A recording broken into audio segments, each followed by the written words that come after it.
Let's have a glance at the conversation between the father and the son in the lesson Journey, that is the unit 3 part A.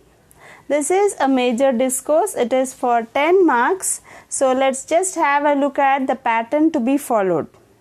Firstly, greet each other, but here the father and the son, they're already together, so I haven't made any greeting. So if it is a conversation wherein both of them meet at that point, then we need to greet each other. Here we are not greeting. And then get into the theme of the conversation in the third dialogue. Don't directly jump into the main issue or the main thing. Okay, and then discuss on the topic or issue in 3 to 4 exchanges. Here, since they are father and the son, there is not a single, only one thing that has to be concentrated. 4 to 5 things. We have scattered the main ideas throughout the conversation and come out of the discussion with a solution or a resolution or a conclusion. Here, as a father is going to bid farewell to the son, here we give a gradual bidding farewell or a gradual saying goodbye sort of conclusion. Here, the question is, narrator and his father walked from their home to the bus stop. On the way, they both were silently walking as if they were strangers. Imagine that both of them talked on the way and prepare a conversation between the narrator and his father. So let's just imagine that the narrator spoke with his father. If at all he spoke with his father, what all could be the probable dialogues? Okay. Now let's get into the conversation.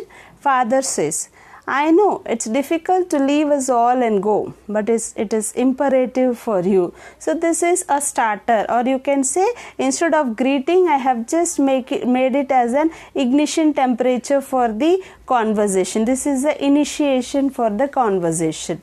And the son, yes dad, I thought of extending the leave, but the debts, there is a dot, that means a bit of silence wherein the son hesitates to explain the entire situation. Then the father, well, my son, I have never owed a single penny to anyone. Looking at you in debts worries me a lot. Try to bring down the expenses. So here I haven't made the father advising or making him start about the money matters. I have made the son himself agree about the money matters, and then the father joining it with an advice so that it doesn't look like the father is using his authority. So the father says that he has never borrowed any money from anyone. So he is a bit worried about the son's situation wherein the son is already into debts. Son, you are right, dad. I need to maintain a budget strictly from now on. So he is a son who accepts the reality and tries to come out with a solution or come out with the resolution. Then father, are you happy with the marriage, my son?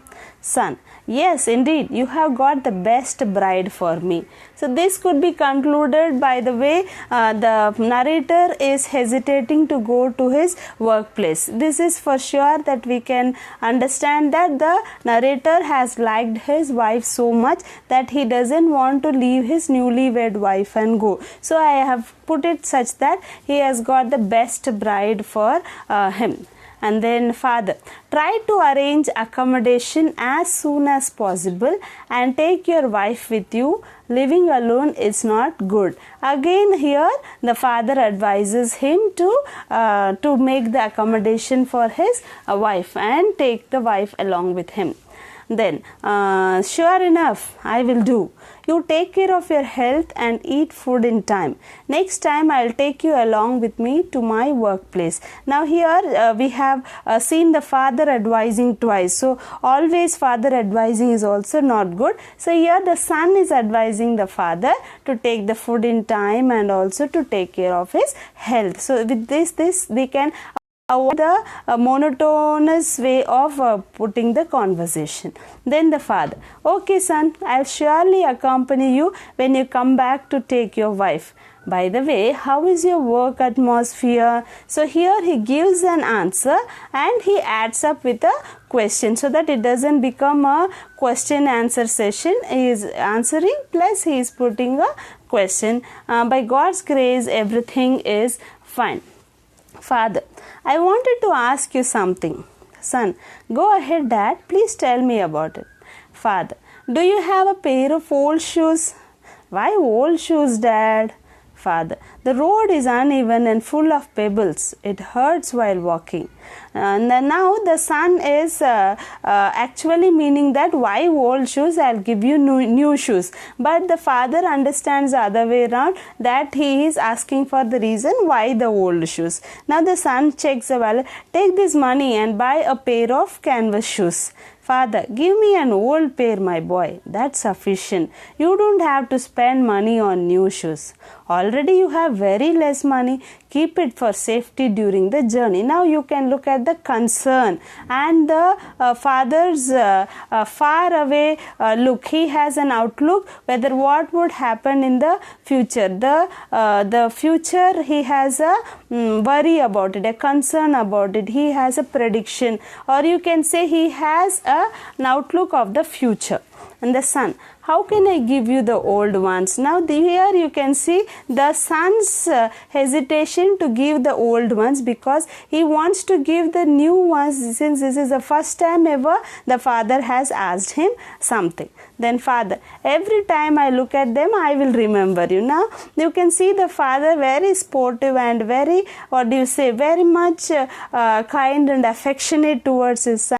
And every moment I look at this son, I will feel that my son myself is with me. Son, take it that time, I'll get the best shoes for you. The son is trying to tell that he would buy the best. Doesn't want him to wear the old ones, but as such, as the situation demands and the father desires to have the old shoes as a memory, he would like to give the old shoes. Father, thank you, my son. Bus has arrived. Have a safe journey. So that is how we have to make a conversation. It should not be the same tone question and answer session. Think it practically how a son and a father have a conversation with each other and have a nice conversation session. Thank you for watching and have a great day ahead. Thank you.